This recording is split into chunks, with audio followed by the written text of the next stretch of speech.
This is a house cleaning item. Basically, if you have a chance to read through here, there was some things that, such as the school board now can change the name of the district, et cetera, et cetera. I don't have any things to really go into a lengthy discussion on. As far as, I'm looking at what we're doing here is update 95. Did anybody have any questions after you looked at that? I was very sad to see that the state has eliminated the requirement of health education for our children. And I was glad to see that they've added another science, but that can cause a problem too by adding another science. And they've added a requirement for graduation of economics. But basically, this is the TSB sending us update to change it. When they change that, they change out your local, but it's all legal. I don't know why, I've asked this 2 or 3 times. I don't know why used to, you had choices on this one would fit the law and that one not anymore. It's just kind of, this is what you're going to do. So I'd recommend approval of update 95 at this time. Get a motion. I move to approve update 95. Second. It's been moved and seconded that we approve the update 95. Any questions? All in favor? TSB update 95, you're approved. Item 9. Item 9, consider approval of campus improvement plan. This is where the principal is going to interject something at this time. Is that true? Yes, I yes. see one get through I've that. asked the principals to go through their campus plans for this year and to try to highlight with you some of the things that they are going to strive to do on their campuses. So early childhood, lead off. I'm just going to highlight a couple of things that are just new. One of the things that I talked to Region 6 about is they, like the other campuses, we're going to do a writing sample every 6 weeks, just so we can see how the kids are changing. And right now you're talking a letter, so by the end of the year it'll be words, sentences.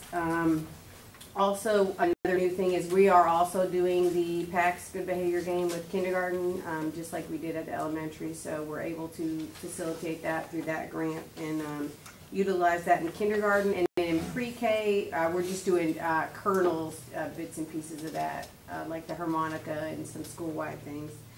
We have implemented what I call is a jumpstart meeting in the morning, and it kind of revolves around breakfast, so everybody goes to breakfast at the same time, and we have like a meeting after where we highlight different curriculum things.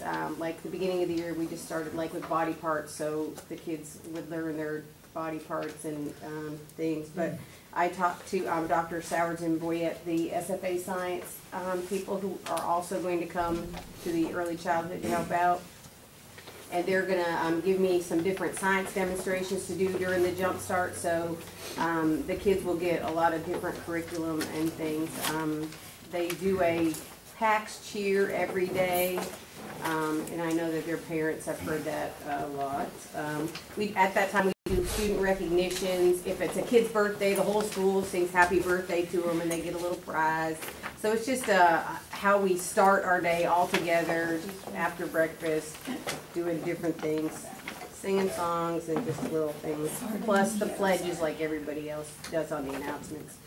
Another thing that we're doing, Charlie has helped us to get 8 new computers per pod, and that will let us do interventions in the classrooms instead of pulling kids out to do some of the programs that they had to do last year in the lab. We'll let them do them in the class, so it'll be a lot faster than if they had to leave.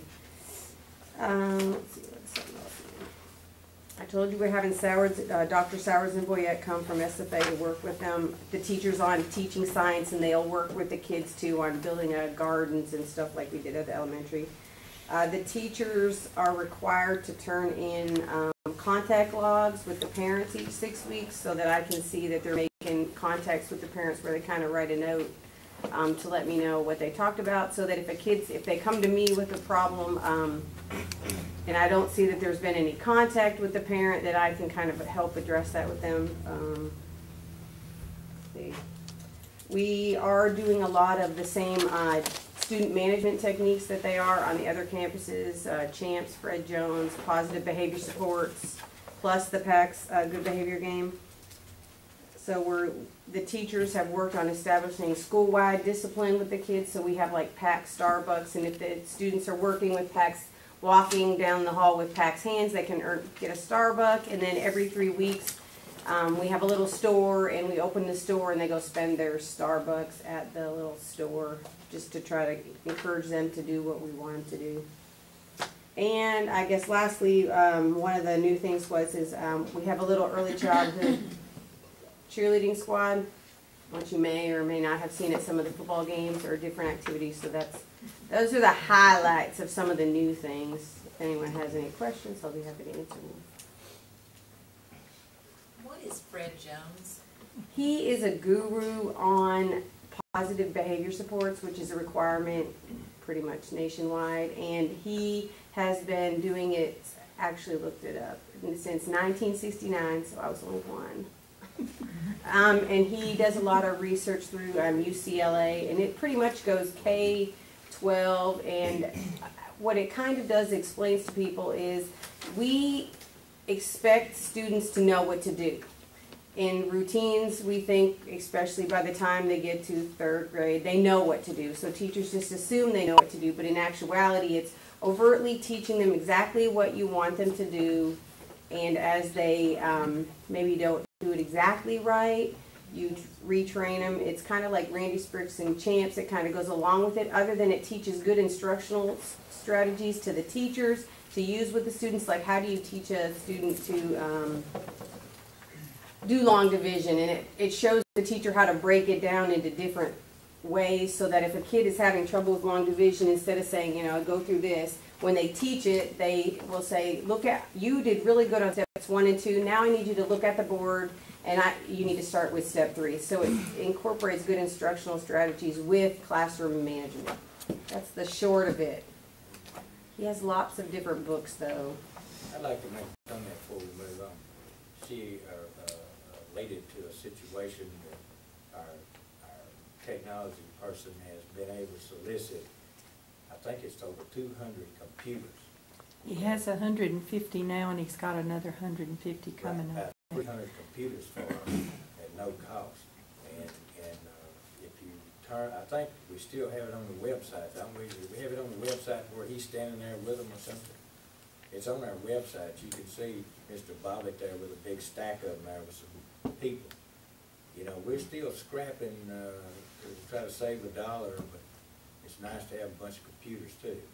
And so I'm glad that we're able to do that, and I'm assuming that's going to be for a while more now that we've kind of got the door open. And I know Ms. Friolic had worked on that because of her tie-ins with the TDC earlier, and we want to thank them. And kids again get the benefit from it. Maybe we get down to some of those things you mentioned earlier today, and we get some of those books and stuff. If it goes through that cycling, eventually I know they'll have it. I didn't mean to jump in there, but I thought we needed to mention that because it is on our website. We're trying to put stuff on our websites as positive. You know, I don't know how many other districts in the county got 300 of them given to them. I don't know. Maybe the reporters can find that out. Okay. All right, the next person. Elementary. Good evening. Some of the things I want to highlight at the elementary, some of the teachers came in this summer and they began working on plans for writing and developing curriculum calendars in grades 3 to 5 to horizontally and vertically align the TEKs.